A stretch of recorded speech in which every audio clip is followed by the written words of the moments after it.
saya tahu banget orang tua saya itu orang tua yang sangat benar-benar penghasilannya terbatas. Mereka benar-benar bekerja dari satu paycheck to another paycheck gitu ya untuk bisa memenuhi saya. Itu mulai dengan modal 4 juta rupiah.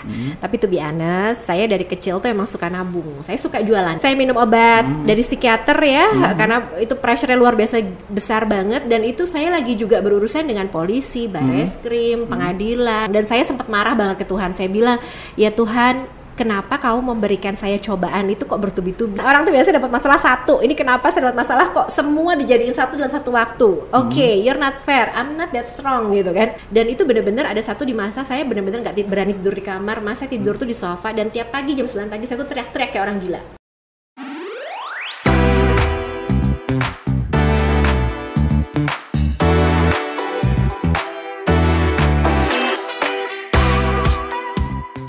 Halo teman-teman Sukses Play, salam sukses dimanapun Anda berada. Di episode Play Big Store kali ini hadir seorang pembisnis wanita yang tangguh, yang super, yang telah berhasil menjadikan merek bisnisnya menjadi sangat terkenal di Indonesia, bahkan mancanegara. Dia juga kaya pengalaman, pernah jatuh bangun dan juga mengambil kegagalan masa lalu untuk bangkit dan berhasil. Dan inilah dia, bisnis owner dan founder dari kebab Turki, Baba Raffi dan Zuzu Beauty Care, Mbak Nilam Sari.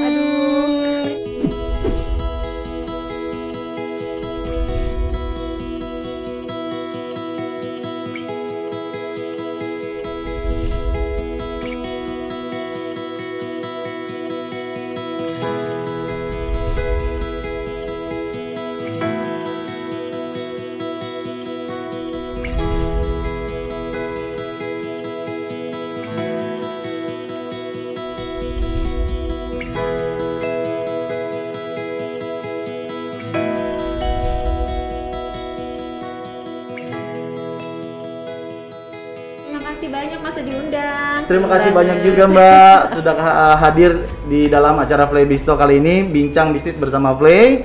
Baiklah, tadi kan kita sudah mengikuti protokol kesehatan ya Mbak ya. Di sesi kali ini kita mohon izin untuk boleh melepaskan masker. Alhamdulillah. Nah, alhamdulillah wajahnya Mbak terlihat lebih sangat cerah sekali nih Mbak. Alhamdulillah sehat dan yang pasti saya ada bisnis baru. Nanti kita ngobrol-ngobrol. Waduh, ini menarik sekali nih. Nah, bicara dengan bisnis, kita langsung saja nih Mbak nih, bagaimana awalnya merintis bisnis kebab nih Mbak? Iya, jadi sebenarnya saya mulai bisnis kebab ini kurang lebih 17 tahun yang lalu, Mas. 17 tahun? Wow. Yes, dari Surabaya. Ya. Kalau ini semua kan rata-rata orang dari Jakarta, ya ibu kota. Saya dari daerah ini Surabaya. Surabaya terkenal dengan makanannya yang memang pedas, asin, gurih gitu ya. Mungkin kalau bisa mewakili dari makanan kebab sendiri, sebenarnya rasanya itu udah rasa yang kita sesuaikan gitu. That's why Baba Raffi kemudian bisa diterima oleh majority masyarakat Indonesia. Dan bisnis ini sendiri sebenarnya waktu itu kita mulai dengan modal 4 juta rupiah, Mas. 4 juta rupiah? Yes, 4 juta rupiah modal yang memang cukup pada saat itu untuk membuat satu gerobak. Saya nggak ada pengalaman memulai bisnis itu harus gimana gitu ya, dan benar-benar orang tua itu dari BUMN gitu, jadi sama sekali nggak ada bisnis tuh harus begini atau apa, nggak ada. Dan saya mulai ketika berusia 19 tahun. Jadi pada saat itu benar-benar ya udah kita mulai buka gerobak, satu gerobak. Waktu itu jualannya burger, tapi alhamdulillah kok ya bagus jualannya. Dari satu gerobak kita buka 2, 3, 4, 5. Nah alhamdulillah kemudian orang-orang jadi seneng tuh waktu itu kan, mulai rame gitu. Dan kemudian kita mendapatkan kesempatan untuk pergi ke Qatar. Nah di Qatar ngelihat ada yang namanya kebab. Baik. Kalau burger kan sudah sangat mainstream ya, betul, Mas ya. Betul. Semua orang tahu burger. Ya. Akhirnya kita bawa kebab aja deh ke Surabaya, kayaknya kan sesuatu yang lucu gitu. Orang belum banyak yang tahu. Zaman dulu mah kebab itu opo, orang sih ngerti Mas. Dari sana akhirnya ya udah kita bawa, tapi rasanya kita sesuaikan. Nah, setelah kita sesuaikan ternyata kok orang suka banget. Nah, setelah itu kita add on di outlet kita, kita kasih nama nih biar beda dan orang langsung ngeh, oke, kita jualannya adalah kebab yang aslinya makanan dari Timur Tengah atau dari Turki. Dari Turki. Seperti itu awalnya. Dan kemudian juga ternyata kok diterima market bagus banget. Nah, setelah diterima market bagus banget, bergeraklah lagi, gak cuma 5 gerobak, nambah 6, 7, 8, 9, 10, hingga akhirnya orang-orang pada mulai nanya, Lam, kalau misalkan aku buka kebabmu pakai nama Pak Ijo boleh nggak? Ya sudah, nggak apa-apa, silahkan, kebab Turki Baba Pak Ijo gitu ya, boleh gitu kan. Tentunya waktu itu kita jualannya nambahin gerobaknya sama jualan gerobaknya sama jualin bahan bakunya, simple as that. Belum tahu tuh sistem franchise, kemitraan, licensing, belum pinter zaman itu ya. Simple aja. Nah, tapi dari sana kemudian kita mulai yang belajar kan, kita belajar ke coach, kita belajar ke konsultan. Oh, ternyata kalau kita udah jualan bisnis seperti ini, ada bahan bakunya, itu harus melibatkan sistem juga supaya bisnisnya bisa sustainable. Nah, setelah bisnisnya sustainable, kita mulai berpikir, oke, ada yang namanya sistem franchise nih, gitu kan. Nah, setelah belajar tentang franchise, kenapa nggak kita franchisein? Toh kita sudah ada jualannya, bisnisnya bisa diduplikasi dan kemudian juga menguntungkan, at the same time juga nama brandnya udah kita patenkan ya. Oke, ini memenuhi semua unsur dari franchise. Nah, dari sana akhirnya kita mulai go with franchise, nggak cuma di Surabaya, ke Malang, ke kota lain, dan seterusnya. Wow, ini hebat banget nih Mbak Nilam nih. Dalam bicara bisnis kayaknya dari awal sampai saat ini aja saya udah sangat banyak banget nih menginspirasi saya pribadi nih. Mungkin juga teman-teman Successfully juga sangat terinspirasi. Masih belajar Mas, masih belajar. Baik. Kalau dari Mbak Nilam sendiri dengan sukses menjalankan bisnis ini, apakah bakat bisnisnya turun dari keluarga atau bagaimana? Jujur, to be honest, kayak saya bilang tadi, orang tua saya tuh BUMN, ibu saya di Jamsostek, bapak saya di BNI, nggak ada sama sekali turunan. Harapan orang tua adalah, oke nak, kamu habis kuliah S1 gitu ya, kuliah S2 atau kalau nggak kerja di multinasional atau BUMN. Semua orang tua zaman saya dulu ya Mas, beda. Kalau zaman sekarang entrepreneur cool, keren gitu. Siapa yang nggak mau punya menantu entrepreneur gitu. Zaman dulu tuh enggak gitu ya. Dan benar-benar belajar dari nol, to be honest. Memang pada saat itu saya decide untuk menikah muda dan kemudian punya anak 1, 2, 3, otomatis kan akhirnya waduh, kebutuhan rumah tangga ini sesuatu yang emang besar ya.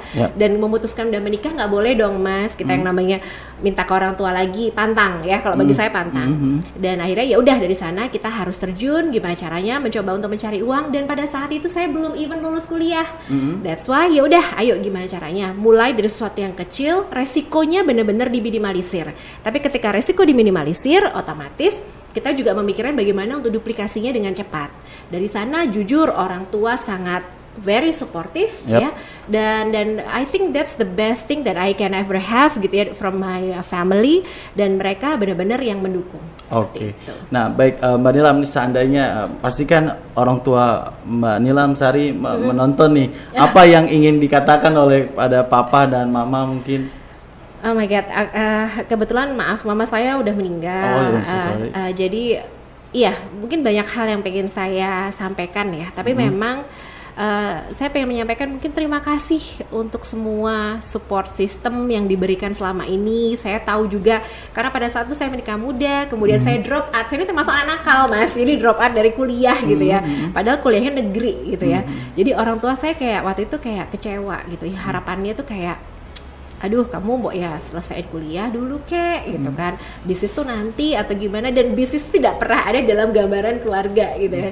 Jadi kayak I just wanna say thank you so much untuk semua supportnya, sudah membantu merawat anak saya, mempercayai saya sudah mengambil keputusan yang berbeda ya, dan respecting my decision, dan selalu ada. Yang paling penting tuh mereka selalu ada. I think that's the best thing yang pernah saya bisa dapatkan dari keluarga saya. And I just wanna say thank you so much. Dan saya merupakan anak yang paling beruntung sedunia untuk mendapatkan orang tua seperti itu. Baik, dan yang pastinya orang tua juga sangat bangga melihat Mbak Nilam Sari untuk pencapaian saat ini ya Mbak ya. Iya. Kalau boleh tahu nih Mbak kuliahnya sebelumnya di mana ya Mbak? Apa nama fakultasnya? Di Universitas Erlangga Mas. Oh Erlangga. Surabaya. Saya komunikasi. Makanya kalau orang komunikasi nih kalau diajak ngobrol nggak habis-habis nih. Nah, bagaimana nih Mbak untuk tanggapan orang tua saat itu ketika mengetahui anak wanita semata wayangnya pupus dalam dunia pendidikan nih. Tadi kan Mbak sempat bilang ada pernah di DO ya Mbak ya.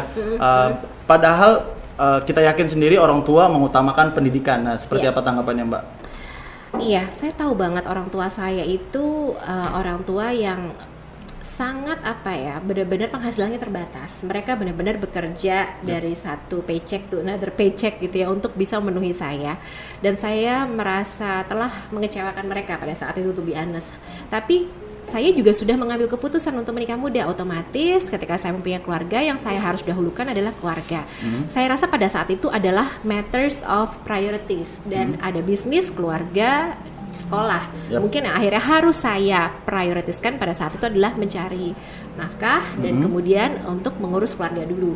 Bukan berarti saya meninggalkan walaupun saya drop out ya, tapi kemudian saya menyelesaikan S1. Dan pembuktian kepada orang tua saya sempat bilang ke ibu, Bu, nih anakmu sekolah S2. Kebetulan setelah saya pindah ke Jakarta dari Surabaya tahun 2008, saya mendapatkan beasiswa tuh. Jadi dari sana kayak saya nggak akan mengecewakan ibu, don't worry, saya akan menyelesaikan tepat pada saatnya yang tepat ya. Karena memang waktu semua orang tuh kan beda-beda ya Mas. Ada yang mungkin dia nikahnya nanti, punya anak duluan atau gimana. Kita hidup dalam rentang waktu kita. Dan ketika saya sudah lulus S2, ibu tuh kayaknya happy banget. Alhamdulillah ibu sempat menyaksikan itu. Dan waktu itu lucu banget sih, ada satu ya sesi di mana. Gimana ceritanya? Waktu itu sempat dapat penghargaan dari presiden waktu itu. Itu zamannya Pak SBY masih ya. Dan saya bilang, Bu, ini dapat penghargaan dari presiden langsung disalamin gitu kan. Nggak lulus, belum lulus S1 nggak apa-apa ya. Tapi ini dapat penghargaan langsung dari Pak Presiden. Kata ibu, ya enggak, tetap aja beda. Pokoknya satu selesaiin gitu. Iya. Bagaimana mengenai permodalan waktu menjalankan bisnis di awalnya nih Mbak? Oke. Ya, jadi menjalankan bisnis di awal itu memang seperti saya bilang tadi Mas, itu mulai dengan modal 4 juta rupiah. Tapi to be honest, saya dari kecil tuh emang suka nabung. Saya suka jualan dari kecil. Apa aja saya jual ya. Mas ya umur berapa ya? Tahu nggak sih zaman kertas-kertas yang ada bergambar, ada wangi-wangi, kertas surat itu kan? Itu saya jualin. Saya kalau Sabtu Minggu saya minta tuh diajakin sama orang tua ke Makro ya zaman itu. Terus kita beli, saya jual lagi. Saya seneng kayak gitu. Bahkan uang jajan aja saya nggak dikasih Mas. Saya selalu ditempatin makanan gitu kan. Tapi karena saya pengen makan bakso, namanya anak kecil pengen jajan kan, itu saya jual ke temen dan kemudian uangnya saya jajanin bakso. Segala cara saya pakai. Tapi nah itu menjadikan saya akhirnya memang bisa jualan apa aja. Nah, saya punya tabungan, kemudian saya pakai 4 juta rupiah untuk menjalankan bisnis kebab. Tadinya kan saya bilang burger ya, to be honest, jadi waktu itu kita pakai 2 juta rupiah untuk beli gerobak, 500.000 untuk beli peralatan, 500.000 untuk beli bahan baku, 500.000 untuk sewa tempat, and the other 500.000 untuk persiapan bulan berikutnya. As simple as that. Dan kemudian untuk bahan bakunya sendiri, waktu itu kita nggak masak, karena memang kalau burger and hotdog itu kita beli di salah satu toko yang they sell everything about burger and hotdog. Jadi tinggal ambil, kita panasin di outlet, dimasak gitu ya, dijual. Karena jujur saya nggak bisa masak. Nggak bisa masak. Kalau saya masak, keluarga saya pucat semua. Walaupun Mbak nggak bisa masak, namun bakat untuk bisnis penjualan dari kecil ya Mbak ya. Ini seru banget nih. Harus bisa bertahan hidup. Tapi Mbak sendiri pernah nggak sih mengalami fase kegagalan di masa titik nol? Terus juga bisa diceritakan dan apa yang Mbak lakukan untuk bangkit untuk seperti saat ini Mbak? Ya, to be honest, banyak banget ya sebenarnya kalau dibilang gagal sih enggak ya. Selama kita tidak berhenti, saya rasa itu enggak ada yang namanya gagal ya. Dan kebetulan memang seperti saya bilang tadi, dari kecil saya dididik dengan keras oleh orang tua. Jadi enggak ada yang namanya kayak oke, kita menyerah. Yang ada ya udah, hidup tuh dijalani, maju one step at a time. Nggak perlu yang namanya harus menyelesaikan semua dalam satu waktu gitu ya, tapi ya udah jalani aja, jalani. Orang tua saya memberikan semua contoh itu. Jadi berapa kali dalam hidup memang very very tough ya, terutama mungkin saya share sedikit 2017 I've been through divorce dan kebetulan saya divorce dengan partner hidup saya dan partner bisnis saya. Nah di situ tuh benar-benar very tough karena juga kebetulan divorce-nya agak tidak baik begitu ya. Tapi alhamdulillah memang semuanya itu perlu waktu untuk dilewati ya. Baik. Nah Januari 2017 saya dapat keputusan, suddenly Maret 2017 ibu saya yang paling saya cintai, tonggak hidup saya tiba-tiba kena leukemia. Hanya dalam waktu 3 bulan, my mom died ya. Jadi Juni saya ingat banget. Dan benar-benar pada saat itu tuh kita lagi ngurusin yang namanya perpisahan kan pasti ada separation terms of gonogini ya. Jadi itu juga agak rame dan masih parah lah intinya.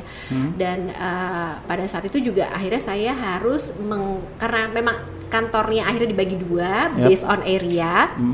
Nah pada saat itu akhirnya saya mendapatkan kantor yang besar. Nah kantor yang besar tidak bisa lagi dipertahankan karena memang kan saya tidak menghandle satu Indonesia lagi. Kebetulan saya dapat kantor pusat. Nah otomatis kantor pusatnya harus di restructure. Kita harus minimize. Nah pada saat itu akhirnya total karyawan kita banyak banget. Nah itu harus kita lay down.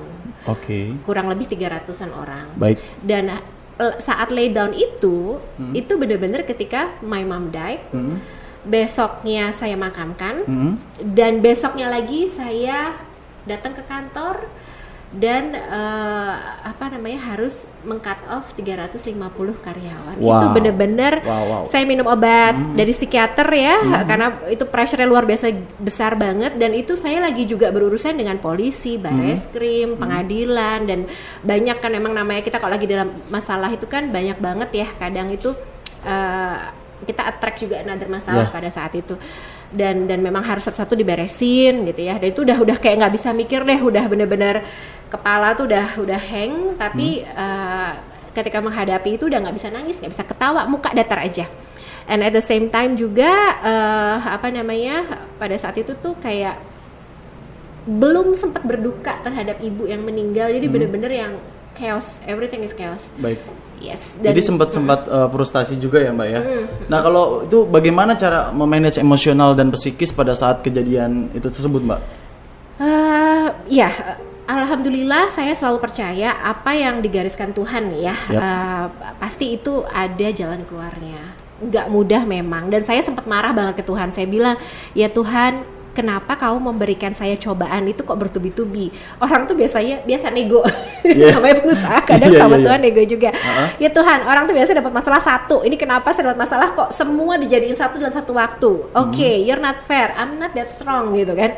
Tapi saya selalu percaya somehow dan alhamdulillah saya punya orang tua. Saya bilang tadi walaupun hanya bapak saya, tinggal itu selalu ada di sisi saya dan bapak saya selalu menguatkan semua ada jalannya. Dihadapi satu-satu, nggak perlu selesai sekarang. Tarik nafas, jalani aja hidup gitu ya.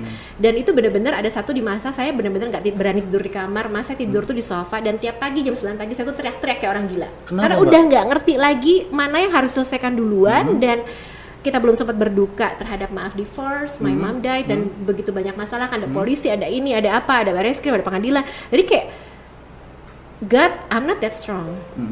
Tapi memang kebetulan saya ketemu dengan suami saya dalam jangka waktu yang tidak lama dari saya divorce dan dialah yang memang menjadi tonggak saya untuk bisa berdiri. Dia yang selalu menemani saya. Bahkan ketika ada saat dimana saya begitu lemah, saya nggak ngerti harus ngapain, dia yang akan nemenin aja. Saya ngasih seminar ditemenin. Dengan dia ada aja saya udah ngerasa kayak punya kekuatan gitu ya. Dan sampai hari ini akhirnya kita menikah dan I think that's the best yang memang saya bisa dapatkan dari Tuhan. Saya tahu Tuhan memberikan cobaan tapi at the same time dia juga akan memberikan jalan keluar dan dia memberikan suami saya yang sekarang alhamdulillah. At the same time masalah kemudian satu itu membutuhkan kurang lebih 3 tahun Mas untuk beresin semua. 3 tahun ya? Yes, 2019 akhir dan justru ketika corona itu saya justru diberikan istirahat banget sama Tuhan. Jadi kayak berhasil melewati semua cobaan itu wow, luar biasa. Menjadikan Nilam yang sekarang menjadikan Nilam yang berbeda dengan yang dulu. Wah, keren banget ya. Jadi walaupun ada kesulitan pasti ada kemudahan ya. Nah, apa bedanya nih untuk Mbak Nilam yang sekarang dengan yang dulu nih Mbak? Ya, kalau yang Nilam yang dulu mungkin masih mengejar begitu banyak hal yang mungkin ya itu nggak sepele juga, enggak. Bagaimanapun hidup juga akan tetap butuhkan itu ya. Mungkin Nilam yang dulu akan mengejar yang namanya kesuksesan, achievement gitu ya. Terus apa ya, pengen ada suatu nama, ya wajar ya, kita semua pasti seperti itu ya, ada jabatan. It's all about bagaimana pandangan orang ke kita. Saya begitu memperdulikan pandangan orang ke saya. Kalau sekarang saya jadi tahu, Mas, mana yang benar-benar teman, mana yang hanya ada dengan kita ketika kita memang becoming someone gitu kan. Ada kan banyak yang seperti itu. Ketika kita jatuh, they are not there gitu. Mereka hilang, kita nggak tahu mereka di mana. Dan di dalam yang sekarang juga mau melakukan bisnis yang feel good. Yang feel good. Maksudnya feel goodnya gini, kayak contohnya dari lama Baba Raffi juga bisnis franchise, tapi saya selalu banyak membuat kegiatan-kegiatan yang kembali lagi ke masyarakat. Kayak Baba Raffi Mentoring itu CSR program kami, ada Baba Raffi Academy itu memberikan sekolah gratis gitu ya. Dan juga sekarang Zuzu yang saya buat sekarang itu adalah tentang pemberdayaan perempuan. Because I've been there, merasa perempuan yang pernah tidak berdaya. Dan saya tahu banget bagaimana harus menopang finansial dan at the same time kita merasa tidak berdaya. Dari situ saya ingin membantu perempuan di seluruh Indonesia supaya bisa berdaya. It's about back to masyarakat. Nah itu yang Nilamnya sekarang. Wow, keren banget. Tapi bagaimana nih cara menumbuhkan spirit dalam menjalankan bisnis Mbak? Iya, jatuh itu berulang kali ya Mas, jatuh itu berulang kali. Pasti dalam hidup tuh kita ada merasa kita jatuh, challenge-nya kok nggak kelar-kelar gitu ya. Mungkin yang bisa saya selalu ada dalam pikiran adalah, Nilam, semua masalah itu tidak harus selalu diselesaikan. Kadang suatu masalah itu hanya perlu dihadapi aja dan dijalani. Bahkan kita nggak harus punya jawaban terhadap semuanya. Dan jangan ragu untuk minta bantuan orang. Karena kadang tuh pun kita tuh dididik terlalu keras kadang kan dalam keluarga. Kamu harus mandiri, kamu harus sukses, kamu harus ini. Kadang kita lupa untuk asking others untuk bantuan. Karena kita malu, kita merasa kalau aku minta bantuan tuh aku nggak berdaya, aku ini enggak. Selama memang kita punya reputasi, punya attitude yang baik, yang bisa membawa kita kemana aja ya, yang dijaga. Saya rasa orang akan dengan senang hati bantu kita. Jangan lupa Mas, jangan terlalu keras, jangan zolim sama diri sendiri, tapi bantulah diri kita sendiri by asking other people untuk bantuan, seperti itu. Oke, jadi memang harus bikin kita happy terlebih dahulu ya. Yes. Agree, aku suka banget itu. Ya, kita harus fulfill dulu baru kita bisa juga untuk membantu orang lain. Iya, itu penting, diri kita dulu yang harus kita selamatkan. Oke, nah ini Mbak bicara dengan bisnis, bagi Mbak sendiri apa modal dan ataupun hal terpenting dalam menjalankan bisnis? Modal dan hal terpenting dalam menjalankan bisnis. Oke, yang pasti tadi saya sebutin ya, kita harus menjaga nama baik. Ya, nama baik itu dengan sangat mudah hancur, Mas. Ya kan? Karena suatu hal simple atau gimana, kita harus menjaga nama baik. Tapi at the end kita juga harus berani menghadapi orang. Ya, masalah apapun kayak saya bilang tadi, hadepin aja. Tapi belum tentu kok kita juga nyelesain atau gimana, hadepin aja nggak apa-apa, gitu kan? Orang akan tahu niat baik kita. Yang ketiga, attitude, Mas. Attitude yang baik itu akan bisa membawa kita kemana aja. Ya, attitude yang baik. Yang keempat, prinsip hidup, harus menjalani prinsip hidup yang benar. Kita semua saya rasa waktu kecil akan diajarkan ya, menolong orang lain, cinta kasih dan lain-lain. Itu prinsip hidup memang harus kita pegang ya. Kurang lebih seperti itu aja sih Mas. Itu akan selalu bisa membawa kita kemana aja. Mungkin kata-kata quote yang paling saya suka ya, dahulukan adab daripada ilmu. Wah, itu benar banget tuh memang sih. Tapi kalau boleh memilih nih Mbak Nilam, lebih memilih ibu rumah tangga atau karir bisnis? Kenapa kok harus begitu? Ayo. Kenapa? Ayo pilih, ayo. Aku tanya, menjadi bapak rumah tangga atau kerja bisnis? Kalau saya kerja. Kalau saya dua-duanya. Oh ya, dua-duanya ya. Perempuan tidak harus memilih. Hari gini perempuan bisa melakukan semuanya. Iya dong, iya kan? Betul. Saya bisa bekerja ataupun berbisnis, tapi at the same time I can also be a good mom for my family, good wife for my family. Ya kan? Dan yang paling penting kalau saya, everything always works by system. Nggak cuma di bisnis, tapi juga di keluarga. Contohnya nih, anak saya butuh diantar kemana, alhamdulillah kita ada driver untuk bantuin. Misalkan untuk memenuhi kadang kebutuhan rumah tangga, ada mbaknya di rumah, ada asisten rumah tangga. Jadi memang sebisa mungkin kita work by system. Jadi ketika saya menghabiskan waktu dengan suami, dengan anak-anak, itu adalah waktu yang berkualitas dan benar-benar deep talk. Kita curhat, kita cerita, kita happy, seperti itu. Jadi pilihannya 2 nih, Mbak ya? Nggak ada pilihan dong, tetap bisa dua-duanya, nggak ada pilihan. Nggak ada pilihan ya? Okay. Perempuan kan tangannya 9, Mas, jadi bisa multitasking. Oke. Nah, apa tantangan menjadi pembisnis wanita khususnya untuk di Indonesia nih, kalau menurut Mbak Nilam Sari? Ya, ini pertanyaan bagus. Saya pernah hadir di salah satu conference di Taiwan ya. Waktu itu mengundang perempuan dari Asia rata-rata. Kebetulan saya yang menjadi wakil dari Indonesia. Dan ketika mereka berbicara, saya bisa melihat bahwa memang ya Indonesia sudah cukup bagus, sudah cukup baik dibandingkan dengan negara lain. Maksudnya begini, kalau yang namanya di India, memang mereka banyak sekali mengalami masalah kayak ada rape ya, diperkosa dan lain-lain. Itu kan agak serem ya keamanannya. Terus yang kedua juga sistem kasta kan masih belum ini banget ya sama perempuan, mereka masih ada diskriminasi yang lumayan banget. Nah, sedangkan kalau kita belajar nih Mas, di Taiwan, Singapura sama Jepang, Korea itu justru berat untuk perempuan UMKM bisa berkembang. Jadi di sana malah lebih berat ya? Malah lebih berat. Tahu kenapa Mas? Kenapa? Karena di sana support system itu mahal. Wow.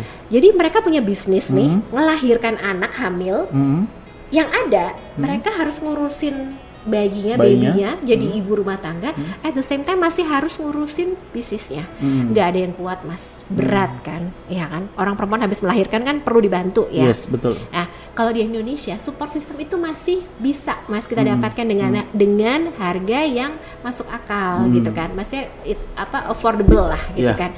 Nah, itu yang menjadikan Indonesia digemari oleh negara-negara lain. Jadi banyak banget kan sekarang kalau kita lihat tuh kan orang Korea, orang Jepang pindah ke sini karena lebih manusiawi di sini.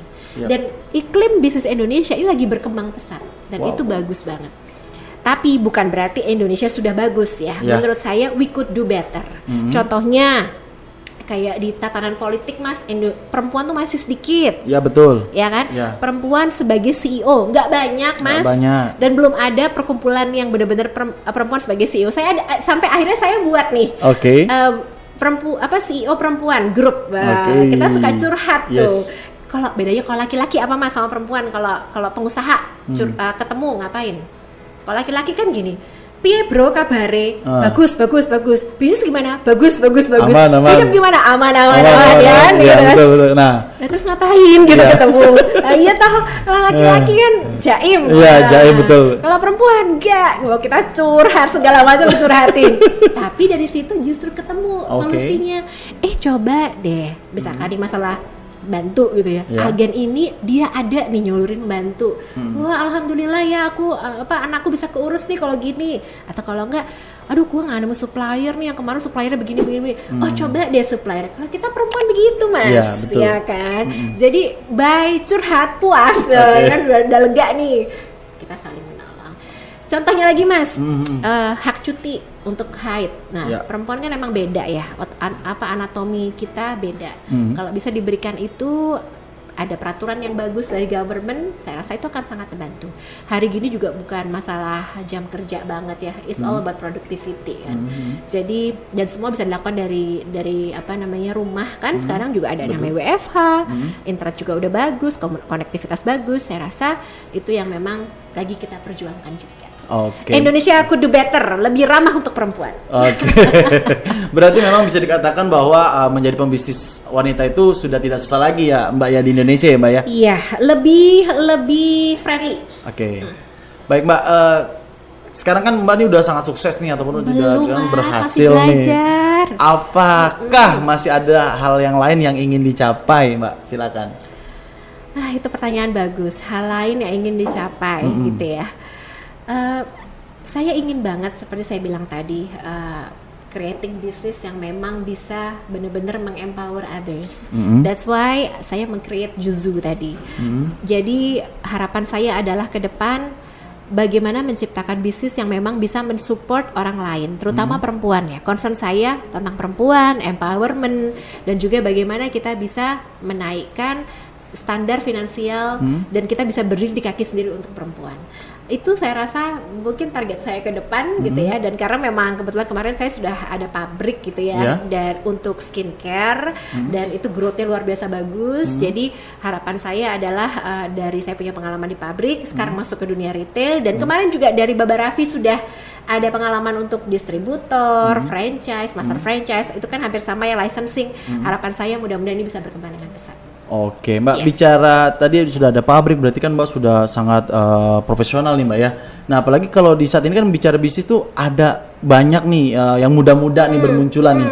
Nah, bicara dengan pengusaha-pengusaha muda, Mbak takut nggak sih Mbak untuk berkompetisi atau bagaimana tanggapannya Mbak? Aduh, bener ya, jujur itu pertanyaan yang bagus banget ya. We're not getting any younger ya, we're getting old gitu kan. Tapi memang at the end of the day kalau ditanya takut apa enggak, takut Mas, takut. Anak muda sekarang tuh gila, keren banget ya, bener-bener yang inovatif, kreatif. Wow, dengan cara mereka masing-masing yang selama ini kita pikir cara itu nggak ada ya. Tapi semangat kita kan semangat bertumbuh, semangat kolaborasi. Nah, kata-kata kunci ini, kolaborasi ini saya rasa yang memang harus kita terapkan dimanapun. Baba Raffi kita sering banget ngadain kolaborasi, waktu itu dengan beberapa pihak ya.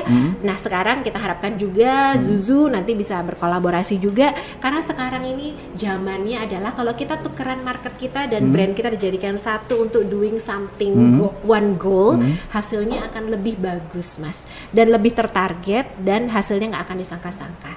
Jadi at the end of the day everything is all about kolaborasi. Wow, keren banget. Jangan bersaing, jangan bersaing ya. Jadi tidak usah khawatir ya Mbak ya. Jadi kalau saya bilang kolaboratif ya, kolaborasi dengan kreatif. Oh keren. Aduh, ini MC kita hari ini kondang banget. Mbak, bagaimana sih rasanya menjadi seorang yang sudah berhasil nih? Kalau Mbak sendiri gimana? Aduh, kalau dibilang Mas sudah berhasil atau belum tuh bingung juga ya. Apa sih sebenarnya berhasil gitu ya? Kayaknya kalau dulu kita mengukur keberhasilan itu hanyalah dari segi materi, pencapaian, mungkin achievement, apa kayak sebuah title gitu ya. Tapi makin kesini tuh bingung juga loh. I think one of the most important adalah kita harus fulfill sama diri kita sendiri.